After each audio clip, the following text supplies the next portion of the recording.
बड़े ही सरल और आसान शब्दों में सीखेंगे कि समास को याद कैसे रखें। संस्कृत व्याकरण में और हिंदी व्याकरण के जो विद्यार्थी है उसको यह याद रखने का सबसे आसान तरीका है। इसके लिए आपको कुछ सूत्र है, संस्कृत में ही है, और उसको आप याद रखेंगे जिसका हिंदी अर्थ है, तो आप आसानी से किसी भी समास को कहीं से भी चिन्हित कर सकते हैं। प्रश्न में भी रहेगा कि निम्नलिखित में कौन समास है, या कोई शब्द कौन सा समास है, या उसका विग्रह क्या है, ऐसे प्रश्नों को आप सॉल्व कर सकते हैं। तो सबसे पहले समास के आप जानते हैं कि 6 भेद है।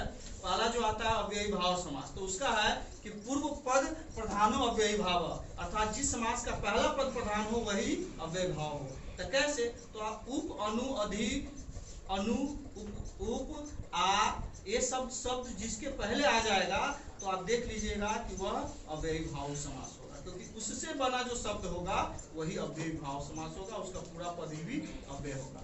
इसके बाद उत्तर पद प्रधान तत्पुरुष, जिस समास का बाद का पद, उत्तर माने होता है बाद का पद प्रधान होता है, वह तत्पुरुष समास होता है। जैसे राजकुमार, इसके बाद देव कुमार, इंद्र कुमार। कुमार शब्द से बहुत सारा शब्द बन रहा है ना, तो वो कौन समास हो गया? वैसे ही कहेंगे गजराज, हिमराज, देवराज। राज शब्द अंतिम शब्द है, उसे कई सारे शब्द बन रहा है ना, तो क्या समझेंगे वो कौन समास है?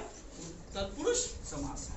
अन्य पद प्रधान बहुव्रीहि है, मतलब जो पद दिया है उसका अन्य अर्थ हो या किसी का वह पर्यायवाची नाम हो तो वह कौन समास होगा? बहुव्रीहि समास।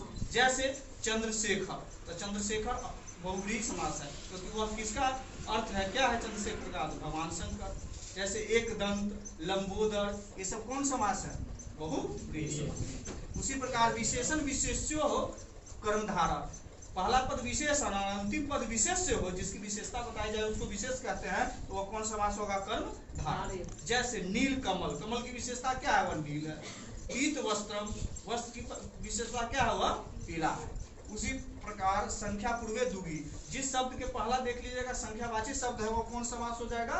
द्विगु। जैसे दशानन हो गया, एक दंत हुआ, एक दस, ये सब लगा हुआ। त्रिभुज, चतुर्भुज, पंचवटी, ये सब कौन समास हुआ? द्विगु समास। और च अर्थे द्वंद्व, और अर्थ में कौन समास होता है?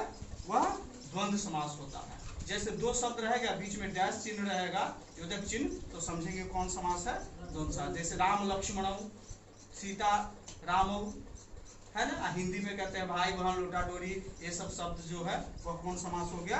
द्वंद्व समास। इस प्रकार से आसानी से समास को आप समझ सकते हैं। बिल्कुल इस सूत्रों को याद रखेंगे तो